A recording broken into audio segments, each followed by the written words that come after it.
What's going on? It's your boy CJ Goodfellow. We back with the Boxing Clinic. Y'all know what it is. One time for the one time. Shout out to the LDBC, the YTBC. We working. And Black Fight Fan inspired me to do a video. And then I think I got two coming. Look out for the next one. Saying about Errol Spence Jr. A lot of people, I've seen be critical about Errol Spence campaigning for the IBF belt, saying the IBF is weak. Let's take a trip down memory lane to see all the fighters that pulled out of a title eliminators or just altogether pulled out of the division. And, people say, oh, the IBF is weak. Oh, it's this, is that. Why did he choose to campaign the IBF?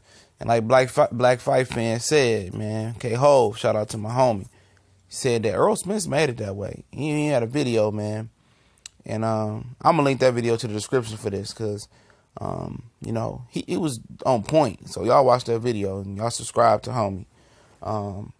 But he had a great point. I keep saying that, but he had great points.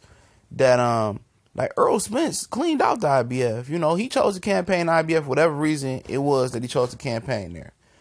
Obviously the weight wasn't an issue because he can't rehydrate more than 10 pounds same day as the fight before 9 o'clock in the morning.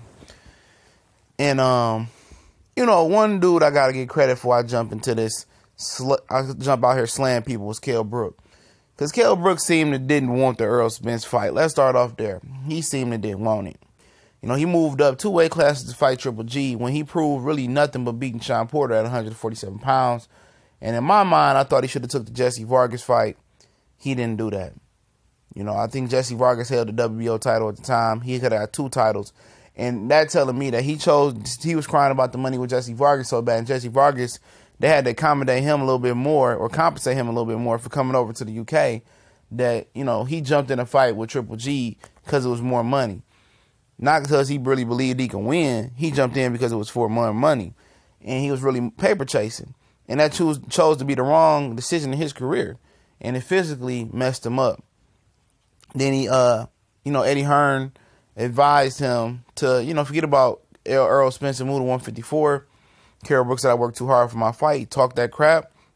Showed up, fought an excellent fight. Still lost. You going back before the end. Jeff Horn was up for a mandatory versus Errol Spence. Let's start there. He jumped at the Pacquiao fight. And understandably so, that was more money. But you really think Jeff Horn would have ever got in a ring with Errol Spence, similar to Constantine Pullmarv? Hopefully I mentioned his name correctly. Absolutely not. Jeff Horn don't even want to hop in a ring back with Pacquiao. He didn't want to hop in a ring with Bradley Skeet. He didn't want to hop in the ring with Jesse Vargas. He don't even want to hop in the ring with Terrence Crawford. And they make him hop in the ring with Terrence Crawford early next year. Or in the second quarter of next year, you might as well say, or the end of the first quarter of March. They making him hop in the ring with him, And then, Lamont Peterson, I got to get on him because he turned down a title eliminator to sit on the sideline for 6 or 7 more months, I believe it was.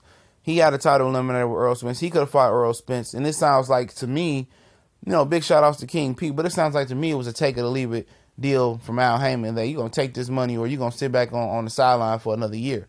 Him and Gary Russell was, by design over the last few years, even going past the 2 years with Keith Thurman only fought once a year, the most inactive fighters on PBC, and both from the same DC area. Maybe it's something in the water where they don't want to fight, where they just invested their money well and they don't got to fight every year. It seems like Al Heyman was like, this is going as good as it's going to get. You ain't get Danny Garcia rematch. You ain't going to get Keith Thurman, right now, tune up. Look, this is the best opportunity to become a real 2-weight class world champion because that regular WBA don't count for shit. He passed up on an eliminator. Constantine Pullmarv passed up on an Errol Spence title eliminator. Then 2 weeks ago, he passed up. He pulled out of an IBF eliminator with Carlos Uncampo. So he don't want to fight. You know what I'm saying? Leonard Bundu had to step up and take that L for the division for Errol Spence just to get the number 1 spot. Because it seemed like they didn't want to give Errol Spence, make him the mandatory to Kell Brook spot without him fighting somebody. well, other sanctioned bodies give people belts like Golovkin and strip people and give people his belts without him fighting and having to do mandatories. Talk about Luis Collazo.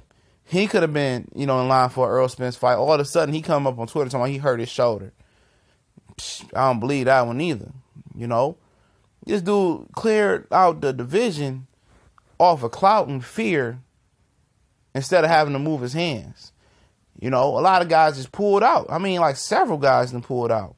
Sean Porter said, I don't even want to fight for that belt no more. The IBF already had it. I would look, I want to know the world. So I want the WBC belt.